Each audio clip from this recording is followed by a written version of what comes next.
하나님의 말씀은 마태복음 9장 27절에서 31절까지 말씀입니다. 마태복음 9장 27절에서 31절까지 말씀입니다.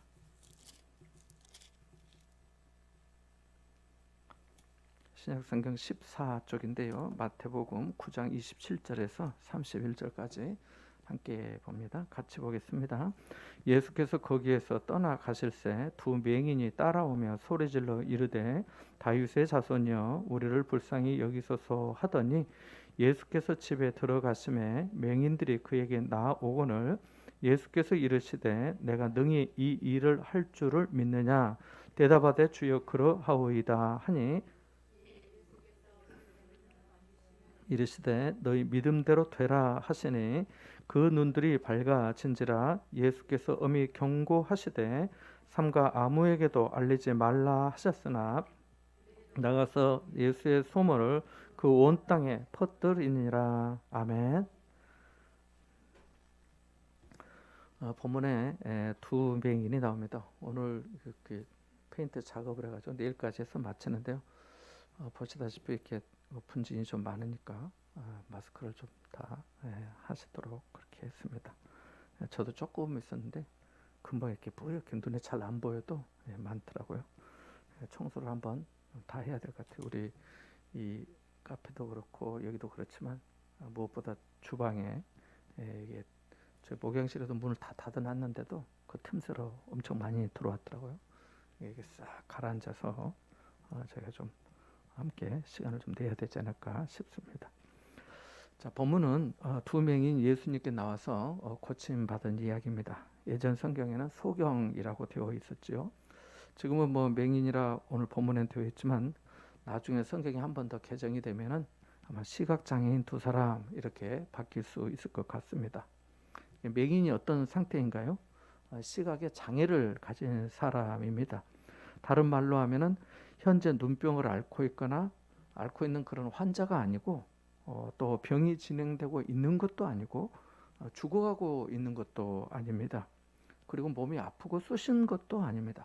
다만 앞을 보지 못하는 그 상태로 정지된 거죠. 평생 그렇게 살도록 운명지어진 상태다 할 수 있습니다. 안질과 같이 눈이 아픈 상태라면 치료에 희망을 가질 수 있겠지만 맹인은 완전히 시각을 잃은 거기 때문에 더 이상 소망을 가질 수 없는 자포자기의 상태로 이제는 맹인의 상태로 어떻게 잘 살아가야 하느냐가 더 중요한 거라 할 수 있습니다. 요즘은 뭐 안구 이식과 같은 첨단 의료 기술과 장비가 발전하였지만은 고대에는 상상도 못하는 일 아니겠습니까? 그러니까 한번 맹인이 되면 더 이상 소망이 없다고 봐야 하지요. 안 그렇겠습니까? 맹인 입장에서 보면 이제는 운명을 받아들이고 체념하고 살아야 하는 거죠. 제가 이렇게 설명하는 이유는 이러한 상태임에도 불구하고 여기 두 맹인이 예수님께 소망을 가졌다는 것입니다. 이미 앞을 보지 못하고 살아왔던 사람들이 예수님을 불렀다는 거예요. 보통 사람 같으면 이런 소망을 갖기 쉽겠습니까? 바랄 것을 바라야 하지 않겠습니까? 천하에 어느 누가 이 두 맹인에게 도움을 줄 수 있겠습니까? 그렇게 살다가 죽을 인생인데도 두 사람은 예수님에게 기대를 건 거지요. 예수님에게 나왔다는 것 자체가 굉장한 일이다는 겁니다. 이 사건을 예수님이 또 고쳐주셨구나 하는 정도로만 생각할 일이 아니라는 겁니다. 두 맹인의 입장에서 생각해보고 또 그 현장 속으로 들어가야 더 깊은 은혜를 받을 수 있습니다. 통상 어떤 사람의 가련한 형편이나 처지를 보면은 그 사람 팔자가 그래, 또는 그 사람의 운명이야, 그렇게 살다가 갈 거야 라고 말하기도 하고, 또 어떤 사람은 자신에 대해서 난 이대로 살다가 이대로 끝나가는 거지 하는 말을 듣는 경우도 있습니다. 그런데 이 두 사람은 그렇지 않았습니다. 예수님이 지나가신다는 소문을 듣고 예수님 저분이라면 이야기가 다를 수 있어, 어쩌면 저분은 우리를 도와주실 수 있어 라고 생각한 겁니다. 여러분, 우리 자신을 한번 생각해 볼까요? 기대를 가지고 살았는데 어느 결에 포기한 것이 많지 않습니까? 틀렸다, 지났다, 지난 이야기다 하면서 포기하고 체념한 거 말입니다. 사실 저도 그런 일이 많습니다. 여기 두 맹인을 생각해 보십시오. 맹인은 앞을 못 보는 사람입니다. 앞을 제대로 볼 수 없으니까 보통 사람에 비해서 얻는 정보가 부분적일 수밖에 없습니다. 남들처럼 다 알아듣기 어려워요. 여기 의자가 있고 또 여기 사람이 있고 여기 컵이 있고 꽃이 있는 것을 알 수 없습니다. 봄에 다른 사람처럼 꽃 구경 가기도 어려워요. 물론 앞을 보지 못해도 맑은 공기, 시원한 바람, 또 솔솔 부는 바람 소리, 지저귀는 새 소리와 꽃내음, 구수한 흙냄새를 다 감지할 수는 있지요.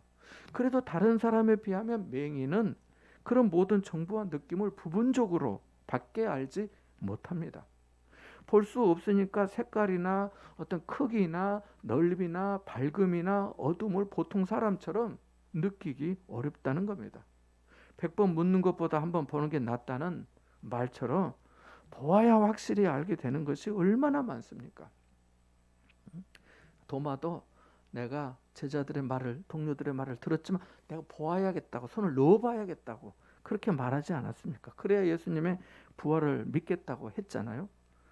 그런데 맹인은 그렇지를 못하니까 그만큼 다른 사람보다 정보에 대한 이해도가 낮을 수밖에 없고, 여기 앞에 어떤 의자와 장애물이 있어도 볼 수 없으니까 그만큼 위험에 노출될 확률이 높습니다. 함정이 있어도 모르니까 안타까운 일이지요. 그래서 맹인들이 이렇게 지팡이 짚고 다니잖아요. 시각 장애인용 지팡이 하얀색으로 이렇게 통일되어 있잖아요. 예전에는 예전에 시골에 살거나 고대 시대는 길이 좀 되게 일정했습니다.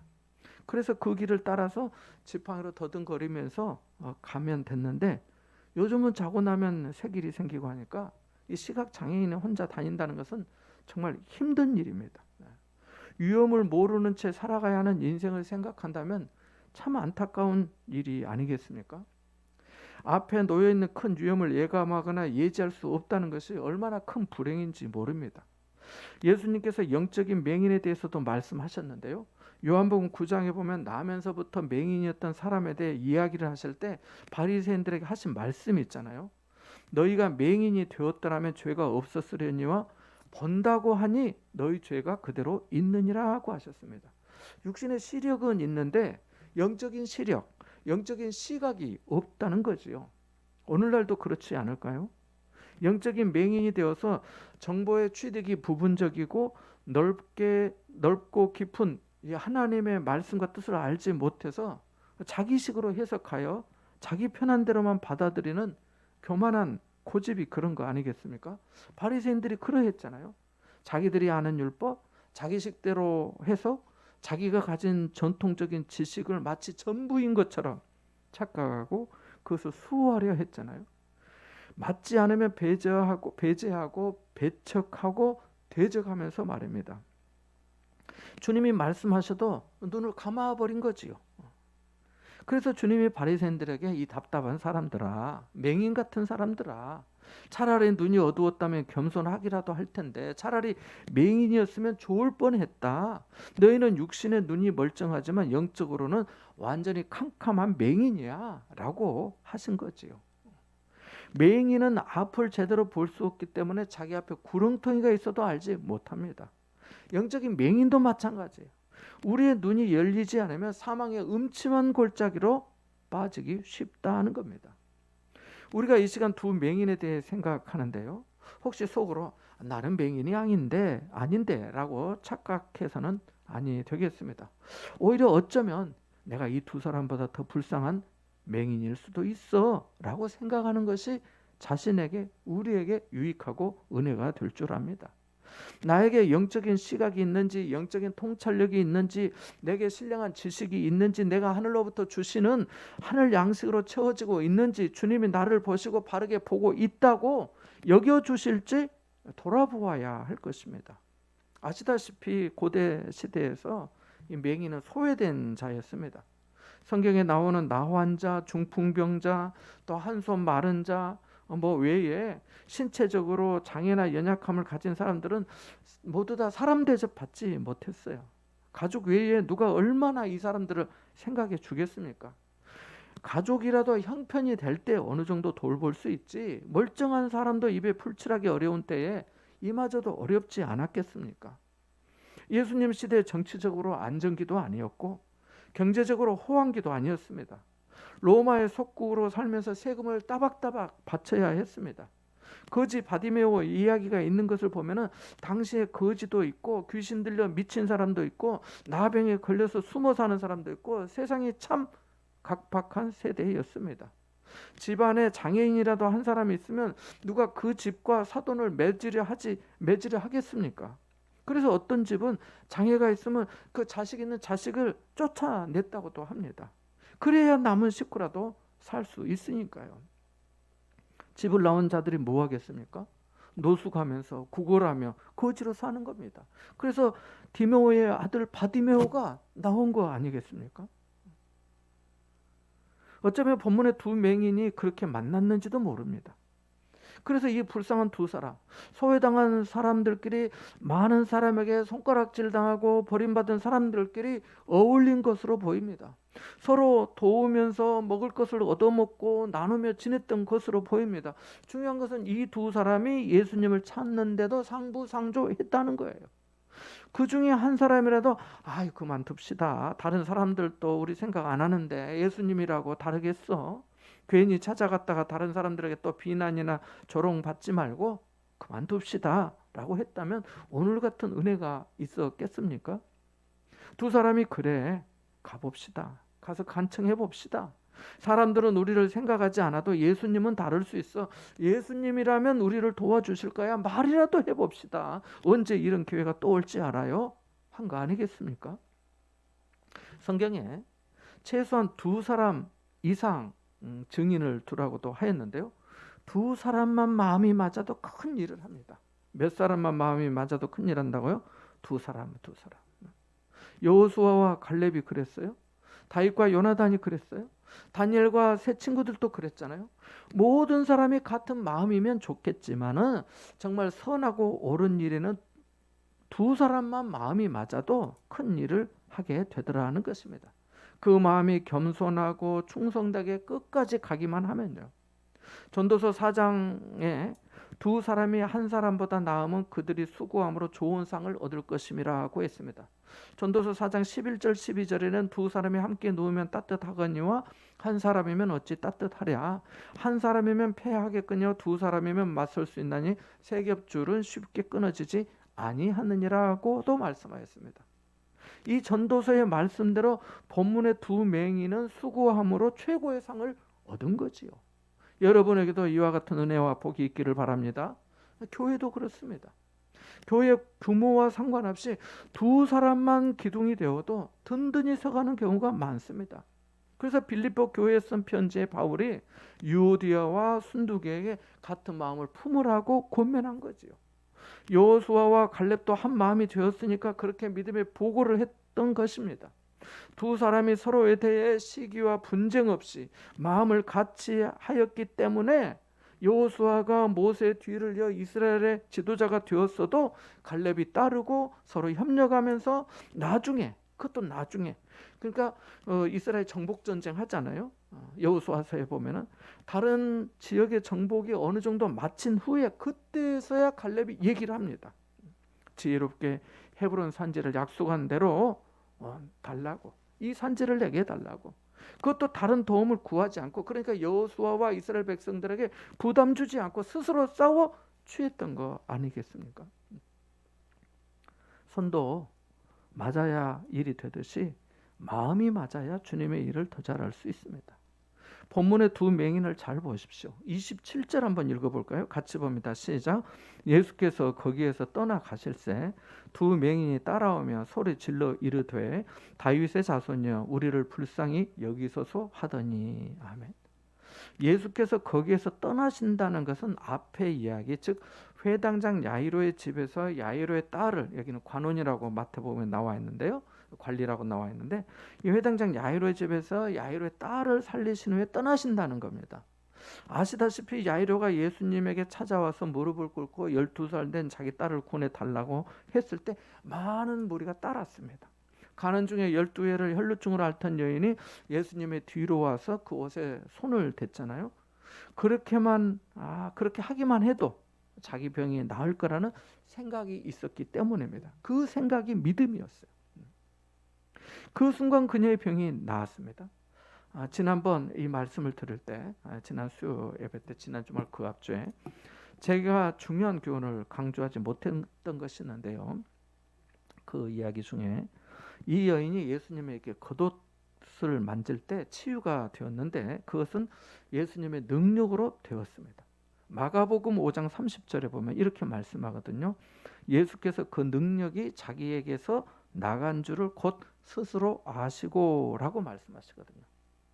우리가 회복되는 거, 우리가 치유되는 거, 우리가 살아있는 거, 우리가 숨 쉬는 거, 우리가 기동하는 거 모두 다 예수님의 능력으로 되는 줄 믿으시기 바랍니다. 그래서 훗날 베드로와 야고보가 그 성전 미문에 있으면서 구걸하며 살던 그 안전뱅이 장애인을 만났을 때 은과 금은 내게 없거니와 내게 있는 것을 내게 주노니 나사렛 예수 그리스도의 이름으로 일어나 걸으라 라고 한 겁니다. 사람이 사람을 만나 피곤하면은 기가 빨린다 뭐 이런 말도 하잖아요. 그런데 예수님은 능력이 나가는 것을 좋아하십니다. 기뻐하십니다. 그리고 그런 사람을 찾으십니다. 책망하시기 위함이 아닙니다. 그에게 자기를 확인해 주시는 거죠. 그의 믿음을 확증해 주시려는 찾으시는 거예요. 이 사람이 내게 믿음으로 손을 내밀었다라고 확증해 주시는 거죠. 그래서 주님은 믿음으로 손을 뻗치는 사람, 믿음의 생각으로 겉옷자락을 만지는 그 사람에게 능력을 베푸십니다. 하나님은 지금도 온 땅을 두루 감찰하사 전심으로 자기에게 향하는 자에게 능력을 베푸시는 줄 믿습니다. 오늘 또 가난한 마음, 배고픈 마음, 간절히 바라는 마음, 줄이고 목마른 것 같은 마음이 있는 사람만이 이 복음을 바로 들을 수 있습니다. 그런 사람에게 복음이 전해지거든요. 이 시간 우리가 같은 자리에서 같은 말씀을 듣지만 영적인 의미에서 복음이 누구에게 전해지겠습니까? 목마른 것 같은 그 갈급한 마음에 전해지지 않겠습니까? 마치 병낫기를 간절히 바라는 것과 같은 간절한 마음을 가진 사람에게 생명의 복음이 전달되지 않겠습니까? 예수님 당시 그렇게 환자도 많았고 고난당하는 자도 많았고 눌린 자도 많았습니다. 예수님의 소문을 들은 사람도 많았습니다. 그럼 오늘 본문에 누가 왔습니까? 이 두 사람이 온 거예요. 소경 말입니다. 본문 앞에 26절 한번 보시겠습니까? 어떻게 말씀합니까? 거기 보니까 그 소문이 그 온 땅에 퍼지니라고 말씀해요. 그 소문이 그 온 땅에 퍼졌다고 말씀해요. 예수님이 혈루병 여인을 고치신 일, 회당장 야이로의 딸을 살리신 일이 온 땅에 퍼졌다는 겁니다. 두 맹인에게도 이 소문이 들린 거지요. 소문을 무조건 믿을 필요는 없지만 정말 생명을 살리는 소문, 진실이 확인된 소문은 소문이 아니라 역사 아니겠어요? 그러면 믿어야지요. 어쩌면 두 맹인은 사람들이 예수님을 따라갔을 때 못 갔을지도 모릅니다. 앞을 못 보는 사람이 무리 틈에 낀다는 것은 비난과 멸시를 자초하는 일이 될 것이기 때문입니다. 어쩌면 두 맹인은 예수님이 혈루병 환자와 야이로의 딸을 살리셨다는 말도 늦게 들었던 것도 같습니다. 이렇게 보는 이유는 27절에 예수님께서 거기서 떠나가실세라고 말씀하고 있기 때문입니다. 그러니까 버스 떠나고 기차가 이미 출발한 겁니다. 그런데도 두 사람은 포기하지 않았어요. 그들이 따라오면서 소리를 질렀어요. 그들은 예수님을 한 번도 본 적 없습니다. 앞을 보지 못하는 그들이 길을 따라가면서 소리를 지른다는 것은 정말 불편하고 위험한 일 아니겠어요? 넘어지고 자빠져서 몸이 더 상할 수도 있지 않겠습니까? 누가 기다려 주지도 않는데 왜 이러는 겁니까? 차라리 이런 사람들은 가만히 있어주는 게 도와주는 거 아니겠어요? 그런데 두 사람은 한 마음이 되어서 한 소리로 주님을 불렀습니다. 앞도 못 보는 사람들이 합심하여 기도한 거지요. 감동적인 장면 아닌가요? 소리 지르는 것도 감사한 일 아닌가요? 만일 이 두 사람이 말을 못하는 사람이었다면 이렇게 따라가면서 주님을 부를 수 있었겠습니까? 귀가 열려 있어서 주님에 대한 소문을 들었고 입이 열려 있어서 간절히 주님을 찾을 수 있었습니다. 그 귀가 얼마나 복됩니까? 주님을 부른 그 입이 얼마나 아름답습니까? 주님과의 만남은 이렇게 부름과 찾음에서 시작이 됩니다. 나를 찾는 자, 나를 구하는 자에게 만나 주시겠다고 약속하셨잖아요. 맹인들도 주님을 찾았는데 눈 밝은 우리는 어떻게 해야 할까요? 혹시 우리도 바리새인처럼 될 수 있지 않겠습니까? 그들의 외침은 한두 번만 한 게 아닌 것으로 보입니다. 왜냐하면 27절에서 예수님이 거기에서 떠나가실세라고 말씀하고 28절에 보면 예수님께서 어느 집에 들어가셨고 맹인들이 그에게 나오거늘 이라고 말씀하고 있기 때문입니다. 그러니까 27절의 말씀대로 두 맹인이 따라오면서 계속 소리를 질렀다고 보는 게 합리적이지요. 두 사람은 끈기가 있었습니다. 그들은 예수님은 다를 거야. 예수님은 우리도 불쌍히 여겨서 도와주실 거야. 라고는 확신이 있었고 어느 한쪽도 이제 그만하자라고 하지 않았던 거지요. 오히려 서로에게 조금만 더 해보자. 좀 더 가보자. 어쩌면 이게 운명이라면 우리도 하는 데까지 하고 가는 데까지 가보자 하면서 두 사람이 손을 잡고 계속 외친 겁니다. 두 사람이 같은 마음, 같은 입이 되어서 같은 소리를 냈던 거지요. 자, 그들이 주님을 어떻게 불렀나요? 다윗의 자손이여 우리를 불쌍히 여기소서라고 했습니다. 이게 무슨 의미일까요? 그들이 예수님을 구약의 선지자들로부터 예언된 메시아로 생각하고 인정했다는 겁니다. 앞을 못 보는 맹인이었지만은 그들 안에 감추어진 소망, 기다리던 소망, 인내하면서 붙들었던 소망이 있었다는 거지요. 이사야 선지자는 일찍이 예언하였습니다. 이사야 29장 18절과 35장 5절에 보면 그날에 못 듣는 사람이 책의 말을 들을 것이며 어둡고 캄캄한 데에서 맹인의 눈이 볼 것이며 라고 말씀하고 또 그때의 맹인의 눈이 밝을 것이며 못 듣는 사람의 귀가 열릴 것이다 라고 말씀합니다. 우리가 지식을 습득할 때 바르게 배워서 알아야지 뒤틀려서 알면 그것은 진리가 아닙니다. 자기 생각인 것이지 진리가 아니죠. 하나님의 말씀도 마찬가지고 신앙생활도 당연 마찬가지입니다. 이들은 예수님이 떠나가시는 길임에도 불구하고 따라가면서 다윗의 자손이여 우리를 불쌍히 여기소서라고 외쳤습니다. 마태복음 1장 1절이 뭔가요? 우리에게 예수 그리스도를 전해주잖아요. 아브라함과 다윗의 자손 예수 그리스도의 계보라고 하면서요. 맹인들은 앞을 볼 수 없어 주님을 부르면서 볼 수 없으니까 주님을 부르면서도 제대로 걷지 못했을 겁니다. 안 그렇겠습니까? 앞이 안 보이는데 속도를 낼 수도 없고 방향도 제대로 잡을 수 없었을 거예요. 사람이 바쁘면 더 그렇잖아요. 그런 것처럼 그들은 여러 번 넘어졌을지 모릅니다. 그들은 사람들의 조롱을 받으면서 그만 소리치라는 말을 듣고 면박을 당했을지도 몰라요. 그럼에도 불구하고 두 사람은 실족하지 않았습니다. 낙심하지 않았어요. 포기하지 않았어요. 넘어져도 앞으로 갔고 사람들이 뭐라 하든 말든 자신들이 믿는 믿음의 주요 온전하게 하신 이 예수 그리스도를 찾으며 나아갔습니다. 그들의 외침과 걸음은 예수님이 집에 들어가실 때까지 계속되었습니다. 은혜는 쉽게 얻어지는 게 아닙니다. 쉽게 얻어지니까 값싼 은혜가 되는 거지요. 그들은 다윗의 자손이여 우리를 불쌍히 여기소서라고 외치면서 예수님이 들어가신 집까지 따라왔는데요. 오는 길에 두 사람의 마음에 회의가 있지 않았겠습니까? 예수님이 우리를 무시하는 거 아니야? 다른 훌륭한 사람들 만나시느라고 우리 같은 건 아예 사람 취급도 하지 않으시구나. 이러고도 메시아를 할 수 있어? 하는 그 회의가 시험이 될 수 있지 않았겠습니까? 앞을 보지 못해 참 이 거지와 같은 정말 초라하고 뭐 그가 깨끗하겠습니까? 뭘 하겠습니까?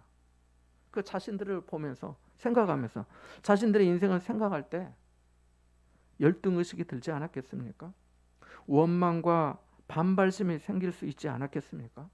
그럼에도 불구하고 그들은 이 모든 장애를 극복하며 주님께 나아갔음을 우리가 기억해야겠습니다. 두 맹인이 주님 앞에 왔을 때 주님이 물으셨습니다. 같이 28절을 읽어볼까요? 같이 봅니다. 시작. 예수께서 집에 들어가심에 맹인들이 그에게 나오거늘 예수께서 이르시되 내가 능히 이 일 할 줄을 믿느냐 대답하되 주여 그러하오이다 하니. 아멘. 주님은 우리의 믿음이 확실히 믿음을 확실히 하기를 원하십니다.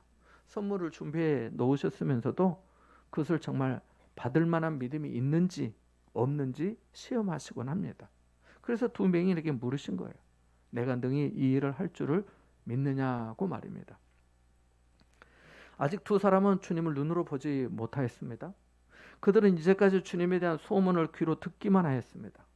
하지만 믿음은 들음에서 들으면 그리스도의 말씀으로 말미암는다는 말씀과 같이 그들에게 믿음이 있었어요. 앞이 안 보여도 주님을 믿었던 겁니다. 없는 것 그 한 가지 때문에 낙심하고 실패하고 원망한 게 아니라 주여 그러하오이다 하면서 대답했습니다. 그들은 안 되는 것을 붙들지 않고 되는 것을 극대화하였습니다. 볼 수 없지만 듣는 청력을 극대화해서 주님께 믿음으로 대답한 것이죠. 재미있는 것은 두 사람이 다윗의 자손이여 우리를 불쌍히 여기소서라고 했는데 주님은 내가 능히 이 일을 할 줄 믿느냐고 물으셨습니다. 여기 사이에 뭔가 좀 말이 빠진 것 같은 느낌이 들지 않습니까? 맥락상 주님께서 눈을 뜨게 해주실 수 있다고 믿느냐 하는 물음인 줄은 알지만 두 맹인은 주여 그러합니다 라고 대답했습니다. 다윗의 자손과 주여라고 하는 이 말씀은 하나님에 대한 전적인 믿음의 표현입니다. 두 사람은 주님께서 자신들을 불쌍히 여겨만 주시면 구원 얻을 줄 믿었어요. 주님은 항상 우리 믿음을 측정하시고 보기를 원하십니다. 여러분, 우리가 가는 길은 맹인이 가는 길처럼 정확하지 못합니다. 내일 일을 알고 사는 사람이 없기 때문이죠. 그렇더라도 모름지기 예수님 쪽으로 목표를 분명히 해야겠습니다. 그쪽으로 열심히 나아가면서 주님을 찾으면 주님이 우리를 아버지 집에서 만나주시고 우리에게 물으실 겁니다. 우리의 믿음을 확인하시고 우리를 만져주시고 너희 믿음대로 되라고 하실 겁니다. 사람은 결국 자기 믿음대로 삽니다. 인생의 마지막에 그것을 알 수 있습니다. 자기가 알게 돼요. 믿음대로 살아온 것을 자기가 알게 된다고요. 두 사람은 예수님이 아무에게도 말하지 말라 하셨지만 받은 은혜가 있는데 어떻게 입을 다물고 있겠습니까? 두 사람으로 인해 예수님의 소문이 온 땅에 퍼지게 되었습니다. 여러분도 지금까지 신앙생활 잘해 오셨습니다. 주님께서 여러분에게 더욱더 큰 은혜 주시기를 바랍니다. 주님의 평안으로 평안하게 해주시고 성령의 감동과 영감을 주셔서 여러분의 생각보다 구하는 것보다 더 넘치도록 은혜 주시기를 바랍니다. 여러분을 통해서 예수님의 소문이 온 땅에 퍼지기를 주님의 이름으로 축원합니다. 잠시 말씀을 생각하면서 우리 같이 한번 기도하겠습니다. 우리 또 선교사님들, 우리가 돕는 선교사님들에서 잠깐 기도하고 또 같이 노르신 분들 하나님께서 은혜 주시도록 또 예비한 영혼들도 교회 보내주시도록 우리 같이 한번 생각나는 대로 잠시 한번 중보기도 하고 제가 축도하고 마치겠습니다. 기도합니다.